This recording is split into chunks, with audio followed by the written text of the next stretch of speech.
The explosion rocked the observation deck as another Quellan crystal ship disintegrated against the Vorthak phase barriers. Dr. Alex Rivers pressed her face against the reinforced viewport, watching debris scatter across the dark void like dying stars. This was her first time seeing the war up close, and the brutal beauty of it left her speechless. "Magnificent, isn't it?" Captain Torres said, joining her at the window. 473 years of this. Every single day. Alex pulled back from the glass, her breath fogging the surface. She had studied this conflict for months before arriving in the Andromeda sector, but seeing it with her own eyes was different. The tactical reports and casualty numbers hadn't prepared her for the raw violence of it all. The Harmony's Edge drifted safely in neutral space, protected by Galactic Council treaties that both warring species somehow still respected. Around them, the battle continued its ancient dance. Quellan ships moved like living jewels, their crystalline hulls catching starlight and throwing it back in rainbow patterns. When they fired, beams of pure energy lanced out, each shot precisely calculated to cause maximum damage. The Vorthak vessels were harder to see. They existed partially in normal space and partially somewhere else, flickering in and out of visibility, like ghosts. When they attacked, parts of Quellan ships simply vanished, matter displaced into whatever dimension the Vorthak called home. "How long have you been watching this?" Alex asked. 20 years, Torres replied. "My father watched it for 30 years before me, his father before that. 3 generations of my family have been assigned to monitor this war. Nothing ever changes." Alex opened her datapad and scrolled through the files she had been studying during the long journey from Earth. The war had started over mining rights to quantum crystals on a border world called Nexus 7. Both species needed the crystals for their technology, and neither would back down. What began as a territorial dispute had grown into something much larger and more terrible. The Quellans were beings of living crystal, their bodies formed from the same materials they fought to control. They could reshape matter at the molecular level, building ships and weapons from raw materials in minutes. Their society was based on harmonic resonance, with individuals connecting to form larger group minds when needed. The Vorthak were completely different. They existed as patterns of energy and gas, able to phase through solid matter and exist in multiple dimensions at once. They could merge with each other to create larger beings or split apart into countless smaller forms. Where the Quellans, built and shaped, the Vorthak moved and flowed. Both species were incredibly advanced. The Quellans had mastered matter manipulation in ways that made human engineering look like child's play. The Vorthak understood dimensions and space in ways that human scientists couldn't even begin to comprehend. Yet here they were, locked in a war that neither could win. "The strangest part," Torres continued, "is how they fight. Watch closely." Alex studied the battle through the ship's sensors. The Quellans had surrounded a group of Vorthak vessels, trapping them in a crystal cage that prevented phasing. It looked like a decisive victory was about to happen. The Vorthak ships were outnumbered and outgunned, with nowhere to run. Then, suddenly, the Quellan ships pulled back. The crystal cage dissolved, and the Vorthak vessels were free to escape. Instead of pressing their advantage, the Quellans had let their enemies go. "They do this every time," Torres explained. "Both sides. Right when they're about to win, they pull back. I've seen it happen hundreds of times over the years." Alex frowned. This didn't match any of the military analysis she had read. "What do the experts say about it?" "They have theories. Some think it's about honor codes or cultural restrictions. Others believe it's strategic, that each side is waiting for the perfect moment to strike. The Galactic Council has sent 47 different mediation teams over the centuries. All of them failed. The battle was winding down now, both fleets retreating to their respective territories. Soon the sector would be empty except for the debris and the dead. Tomorrow they would do it all again. What makes you think you can succeed where everyone else has failed? Torres asked. No offense, but humans are pretty new to all this. Alex closed her datapad and looked out at the retreating ships. Maybe that's exactly what this situation needs. Someone new. She had volunteered for this mission because the war fascinated her. Not the violence or the technology, but the psychology behind it. How could two species fight for so long without either winning? What kept them going when victory seemed impossible for both sides? Her background was in xenobiology and conflict resolution, but her real interest was in how different species thought and felt. Humans had fought plenty of wars throughout their history, but they always ended eventually. Either one side won, or both sides got tired enough to make peace. This war was different. It seemed to exist outside normal patterns of conflict. The next few hours were quiet as the Harmony's edge moved to a new observation position. Alex spent the time reviewing her files and preparing for tomorrow's diplomatic meeting. Both species had agreed to another ceasefire negotiation, the 847th attempt at peace in nearly 5 centuries. As she worked, Alex couldn't shake the feeling that everyone was missing something important. The greatest minds in the galaxy had studied this war. Military strategists from dozens of species had analyzed every battle. Diplomats had tried every known method of negotiation. Scientists had examined the quantum crystals both sides fought over, looking for some property that made them worth centuries of death. Yet the war continued. Day after day, year after year, century after century, ships would meet in the void, fight their careful battles, then retreat. The next day they would do it again. It was almost like a ritual, performed over and over without any real hope of resolution. Alex had a theory, but it was so simple that she hesitated to voice it. What if the war itself was the point? What if both species had become so defined by their conflict that they couldn't imagine existing without it? It seemed impossible. But then again, so did a war that lasted 473 years. Tomorrow, she would meet with representatives from both species. She would listen to their demands and their grievances, just like all the mediators before her.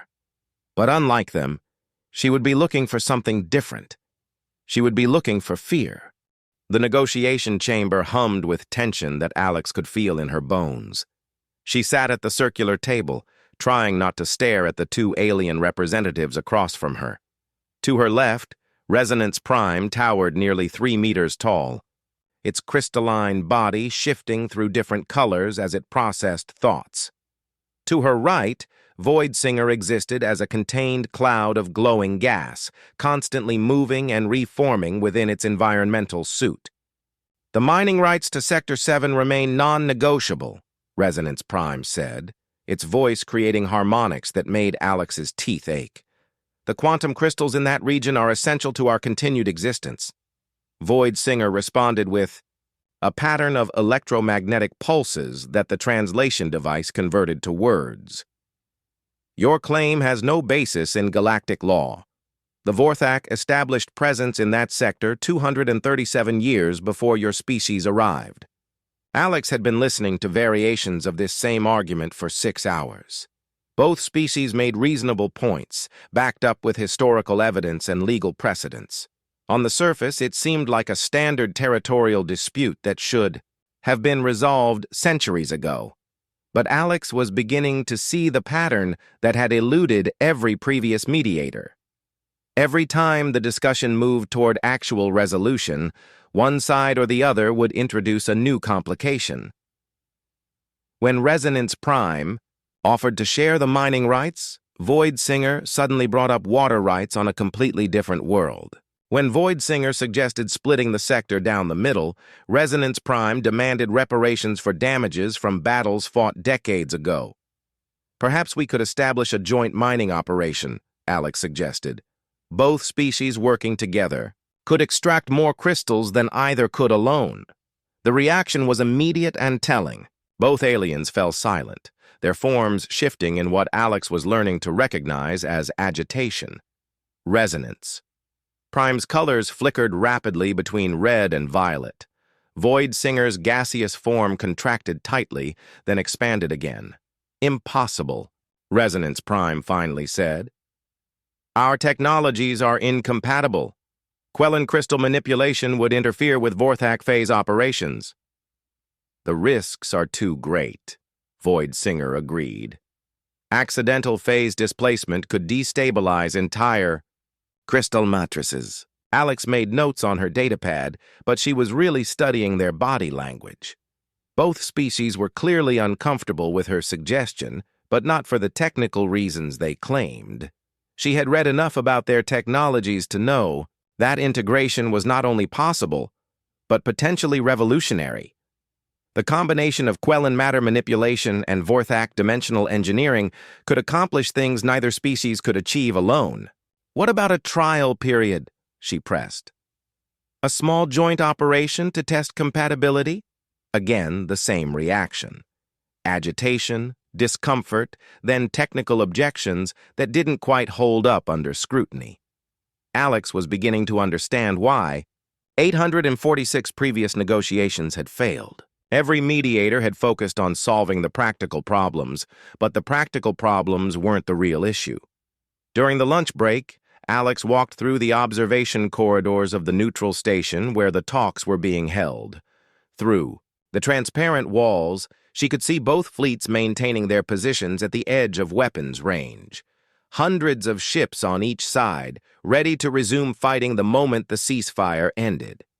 Captain Torres found her there, staring out at the assembled armadas.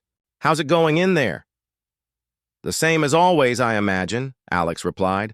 "They're not really negotiating, they're performing." "What do you mean?" Alex pointed to the fleets outside. "Look at them. Perfect formations, weapons ready, but they're not attacking. This ceasefire has been in effect for 3 days now. Either side could have used it to prepare a decisive strike, but they haven't. They're just sitting there waiting." "Waiting for what?" "For the negotiations to fail," Alex said. "They want these talks to collapse. Both of them." Torres looked skeptical. "That doesn't make sense. Why would they agree to negotiations if they want them to fail?" "Because failing at peace talks is part of the ritual," Alex explained. "Think about it. 473 years of war, 847 peace negotiations. That's almost 2 attempts per year. Why keep trying if you never intend to succeed?" The afternoon session was more of the same, but now Alex was watching for different things. She noticed how Resonance Prime would make reasonable offers just moments before Void Singer inevitably rejected them. She saw how Void Singer would suggest compromise solutions right when Resonance Prime was most likely to refuse. It was an elaborate dance, performed by beings who had clearly done this hundreds of times before. They knew exactly what to say to sound like they wanted peace while ensuring that peace never actually happened. "I've reviewed the historical records," Alex said during a lull in the discussions. "This is the longest continuous war in galactic history. Longer than the Andrax Rebellion, longer than the Spiral Arm conflicts, longer than any other recorded conflict between spacefaring species." Both aliens seemed to swell with something that might have been pride. Resonance.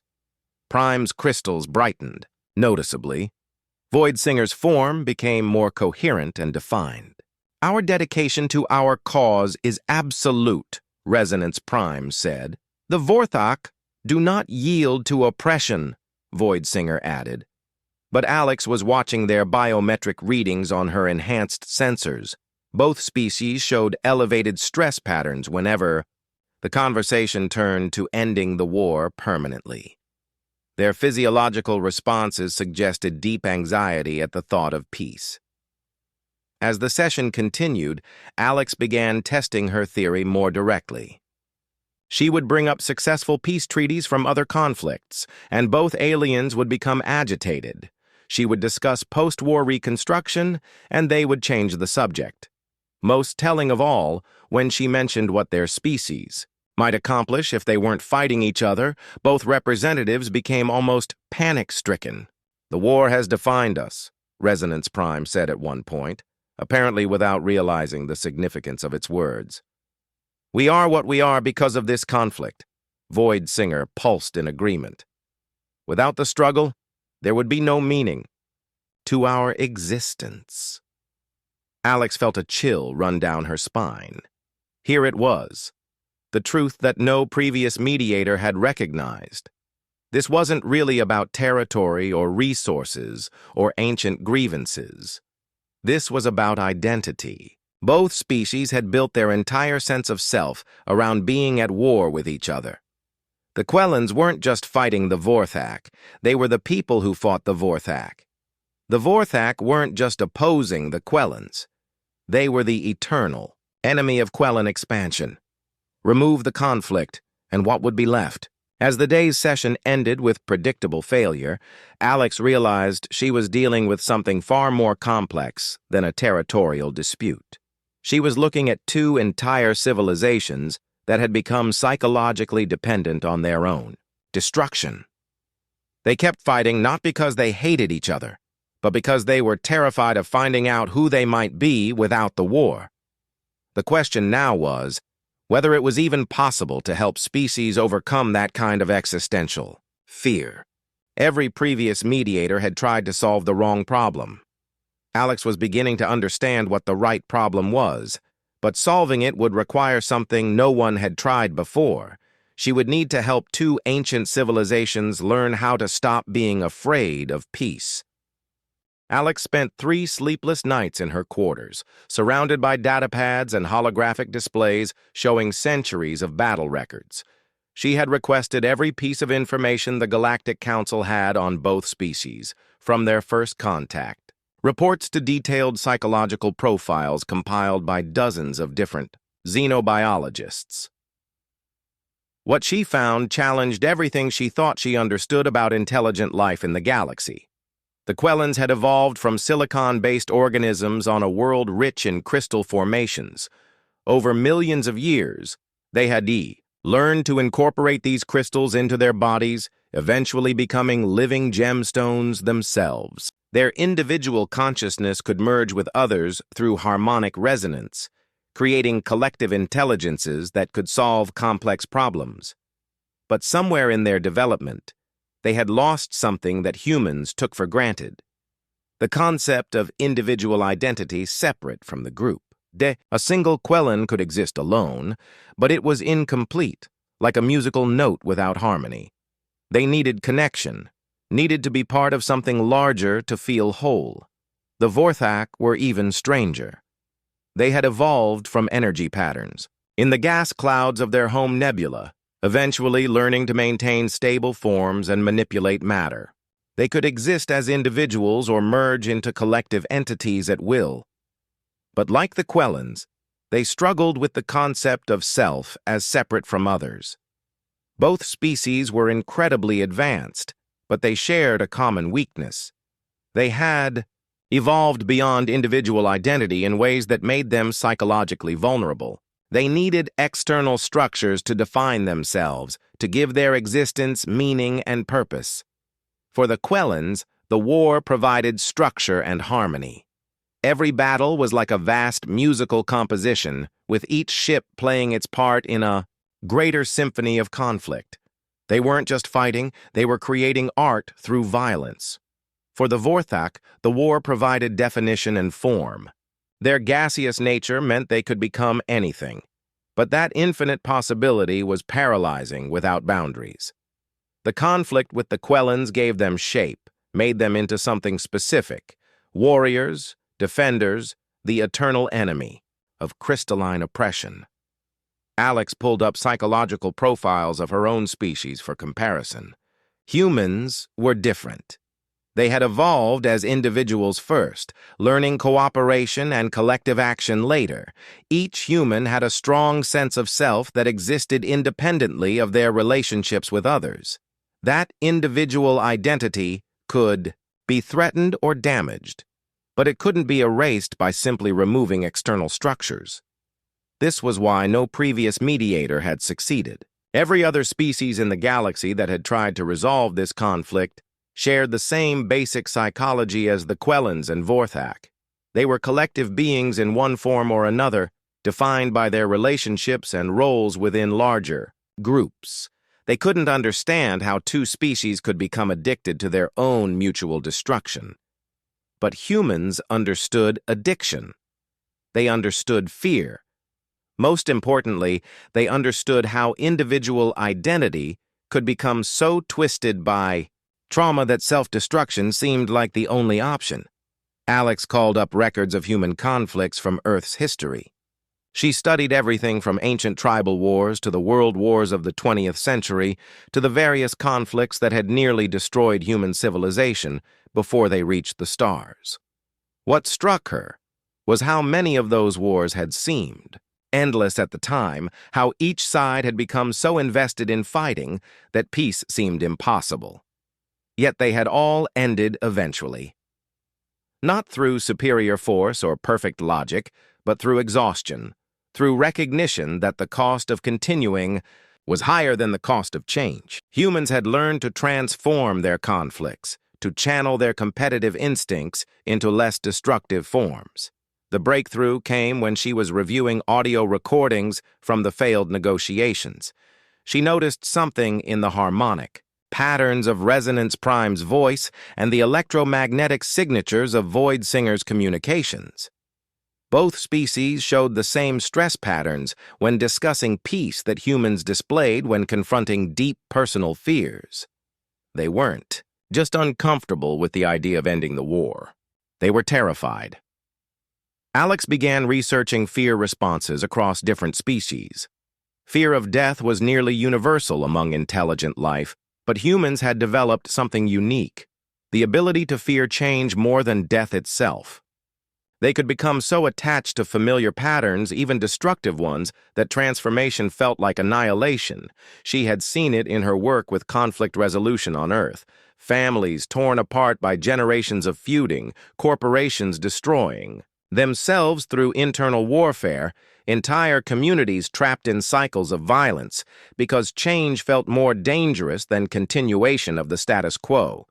The Quellans and Vorthak had taken this human weakness and amplified it across entire civilizations. They had become so identified with their conflict that ending it would require them to discover who they were underneath centuries of war.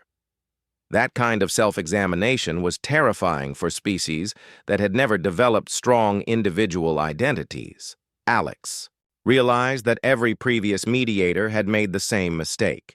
They had tried to solve the practical problems first: territory, resources, historical grievances. But the practical problems weren't the real obstacles. The real obstacle was existential. Terror. Both species were trapped in a comfortable prison.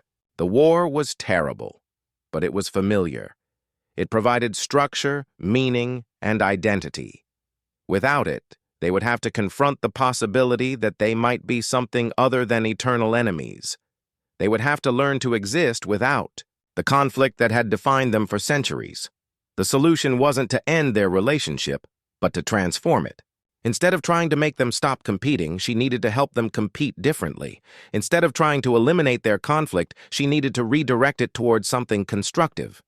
Humans had done this throughout their history. Ancient rivals becoming allies, enemies becoming partners, wars transforming into peaceful competitions. The key was recognizing that the underlying drives didn't need to be eliminated, just channeled in new directions. Alex began drafting a new approach, one that no previous mediator had tried. She wouldn't ask them to give up their conflict. She would ask them to evolve it. The plan was risky.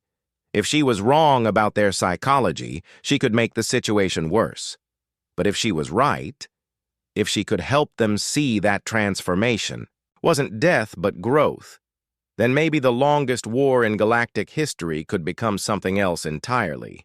She had one advantage that no previous mediator had possessed: humanity's hard-won wisdom about fear, change, and the courage required to become something new. It was time to find out if that wisdom could work on a galactic scale. Alex stood before the most ambitious communication setup ever attempted between three different species.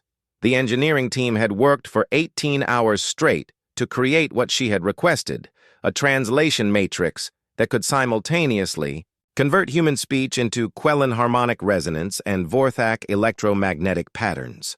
"Are you sure about this?" Captain Torres asked, checking the power levels one more time. "No one has ever tried to address both species at once. Their communication methods interfere with each other." "That's exactly why it might work," Alex replied, adjusting her headset. "They've been talking past each other for centuries. Maybe it's time they heard the same message at the same time." The chamber was divided into 3 sections. Alex stood in the center, surrounded by human technology that looked primitive compared to the crystalline structures housing Resonance Prime and the containment field that held Void Singer. Representatives from both species had agreed to this unusual meeting only because traditional negotiations had failed so completely. "Testing communication link," Alex said into her microphone. Her words emerged from the Quellen section as a complex series of harmonic frequencies that made the crystal walls sing. From the Vorthak section came synchronized electromagnetic pulses that created patterns of light in the specialized display panels. "Communication confirmed," Resonance Prime responded, its crystalline form shifting to deeper blue tones. "Link established," Void Singer agreed, its gaseous form brightening within its containment field. Alex took a deep breath. She had one chance: to do something that centuries of diplomats had failed to accomplish. But she wasn't going to try to solve their territorial disputes or address their historical grievances. She was going to talk to them about something no previous mediator had dared to discuss: their fear. "I want to tell you a story about my species," she began. "About a war that seemed like it would never end." She told them about the 100 Years, war on ancient Earth, about conflicts that had consumed generations of humans, passing from parents to children like a terrible inheritance. She described how entire regions had known nothing but warfare, how people had been born, lived, and died without ever seeing peace. "The interesting thing about these conflicts," Alex continued, "wasn't how they started or what they were supposedly about. It was how they ended. They didn't end because one side won or because the issues were resolved. They ended because both sides finally became more afraid of continuing than they were of stopping." She could see both aliens listening intently, their forms shifting in ways that suggested deep attention. The translation matrix was working perfectly, converting her words into patterns both species could understand, not just intellectually, but emotionally. "Fear is a powerful force," Alex said. "It can drive us to amazing acts of courage, but it can also trap us in patterns that destroy us. My species has learned something about fear that might be useful to both of you." She paused, watching their reactions. Resonance Prime's crystalline structure was resonating at frequencies that indicated deep thought. Void Singer's form had become more coherent, more focused than she had ever seen it. "We learned that the greatest fear isn't death," Alex continued. "It's change. We can become so attached to familiar patterns, even ones that cause us pain, that transformation feels like annihilation. But here's what we discovered. The thing we fear most about change is usually wrong." She began describing human conflicts that had seemed eternal but had transformed into cooperation. Ancient enemies becoming allies, bitter rivals becoming partners. Nations that had fought for generations, learning to compete through trade and technology instead of warfare. "Change doesn't mean death," Alex said. "It means growth. It means becoming something new while keeping the core of what makes you who you are." "Impossible," Resonance Prime interrupted, its harmonics sharp with agitation. "Without the conflict, we lose our definition. We become chaos without form." "The war gives us purpose," Void Singer added, its electromagnetic patterns flickering rapidly. "Without it, we dissolve into meaningless fragments." "That's the fear talking," Alex replied gently. You've convinced yourselves that the war is what makes you real. But think about what you've accomplished during this conflict. The Quellans have developed matter manipulation techniques that are the wonder of the galaxy. The Vorthak have mastered dimensional engineering that other species can barely comprehend. You did that during the war, not because of it. She let that sink in for a moment before continuing. What if instead of fighting over quantum crystals, you competed to see who could build the most beautiful structures with them? What if instead of trying to destroy each other's fleets, you raced to see who could explore the most distant galaxies? What if your conflict evolved into something that created instead of destroyed? The silence that followed was profound. Both aliens had stopped moving, their forms frozen as they processed what she had said. "You're asking us to stop being ourselves," Resonance Prime finally said, but its tone had changed. The sharp agitation was gone, replaced by something that sounded almost like wonder. "No," Alex replied. "I'm asking you to become more yourselves. The real Quellans, the ones who can reshape matter and create harmonies that span star systems. The real Vorthak, the ones who can exist in multiple dimensions and manipulate the fabric of space itself. You are so much more than your war." Void Singer's form began to shift, becoming more complex, more beautiful than the simple cloud of gas it had maintained during their previous meetings. "But how do we know we won't lose ourselves in the change?" it asked. "Because change isn't about losing who you are," Alex said. "It's about becoming who you could be. Humans learned this the hard way, through centuries of our own mistakes. We discovered that transformation doesn't erase identity, it reveals it." She could feel the moment when something shifted in the room. Both aliens were listening, not just to her words, but to the possibility behind them. For the first time in centuries, they were considering that their relationship could be something other than warfare. "What exactly are you proposing?" Resonance Prime asked. Alex smiled. "I'm proposing that you transform your conflict into collaboration. Compete to rebuild instead of competing to destroy. Race to explore instead of racing to conquer. Show the galaxy what two of its most advanced civilizations can accomplish when they work together instead of against each other." The next hour was unlike anything in galactic diplomatic history. Both species began talking directly to each other for the first time, their communication systems interfacing in ways that created entirely new forms of expression. Quellan harmonic patterns began resonating with Vorthak electromagnetic frequencies, creating hybrid communications that neither species had imagined possible. By the end of the session, they had outlined the framework for a complete transformation of their relationship. The war would end not with victory or defeat, but with evolution.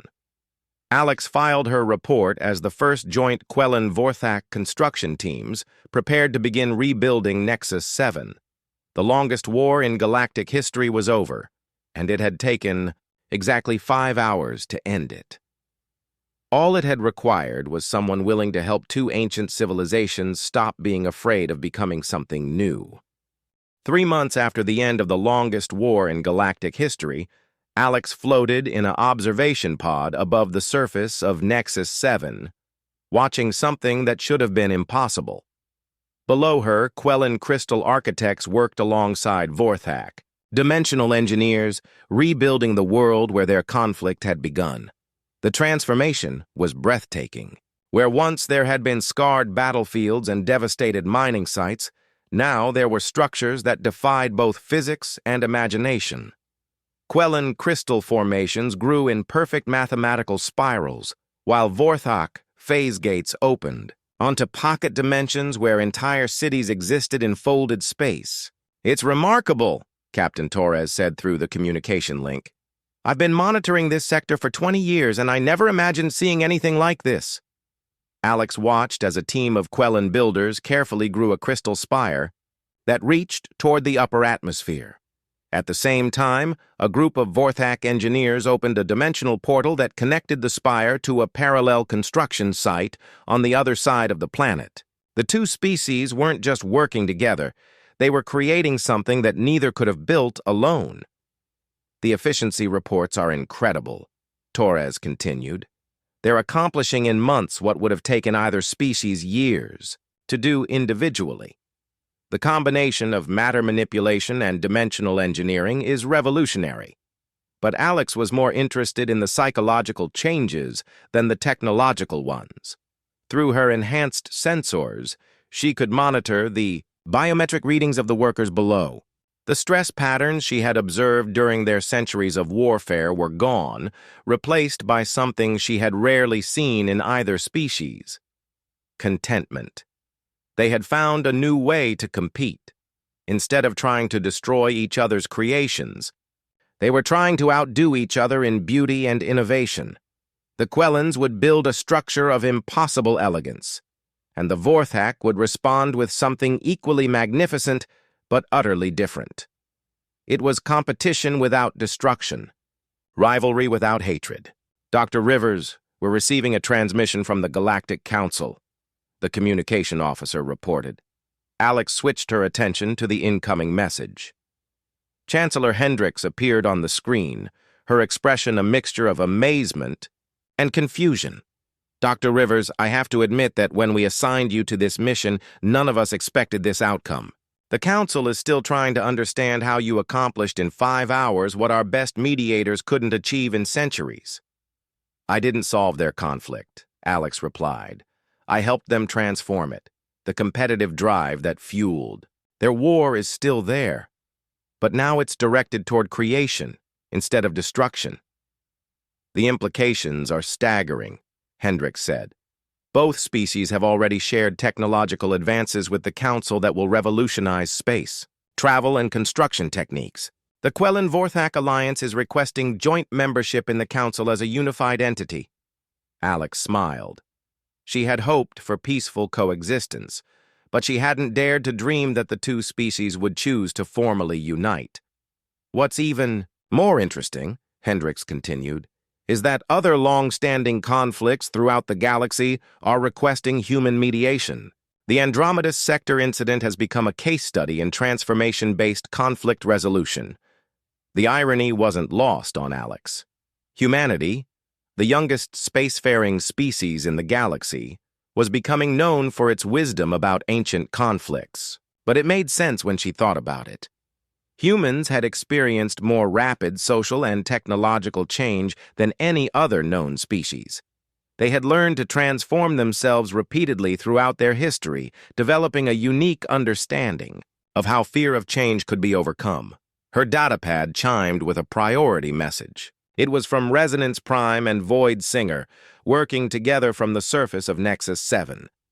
Dr. Rivers, the message began, appearing simultaneously in harmonic patterns and electromagnetic displays. We wanted to thank you for helping us discover who we could become. The reconstruction of Nexus 7 is only the beginning. We have plans for joint exploration missions to the Galactic Rim, collaborative research projects that will benefit all Council species, and cultural exchange programs that will help other civilizations understand the value of transformed conflict. The message continued with technical details about their plans, but Alex found herself focused on the signature at the bottom.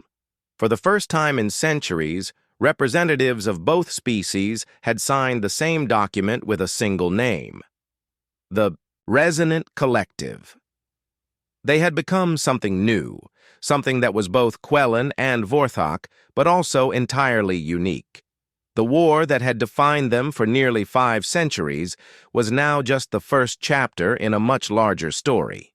Alex began, composing her final report to Earth Command, trying to capture the lessons learned from this unprecedented success. The key to resolving seemingly intractable conflicts, she wrote, may not be addressing the surface disagreements, but understanding the deeper fears that keep parties trapped in destructive patterns. Humans may have a unique advantage in this area due to our species' experience with rapid change and transformation. She paused, watching the construction work below. A Quellan crystal garden was taking shape next to a Vorthak dimensional maze, 2 completely different approaches to beauty existing in perfect harmony. The Andromeda sector conflict has demonstrated that even the most ancient and bitter enemies can become partners when they're helped to overcome their fear of change. The competitive instincts that drive conflict don't need to be eliminated. They can be redirected toward collaborative competition that benefits all parties. Alex submitted her report and prepared for the journey home to Earth. She had been away for nearly a year, but the work she had done here would have implications that lasted for generations. The galaxy's longest war was over, but more importantly, a new model for conflict resolution had been born. As her ship departed Nexus 7, Alex took one last look at the world where centuries of warfare had given birth to something unprecedented, a partnership that would reshape galactic civilization.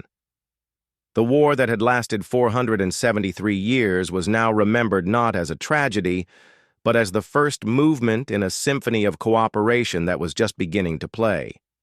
And it had all started with a simple human insight.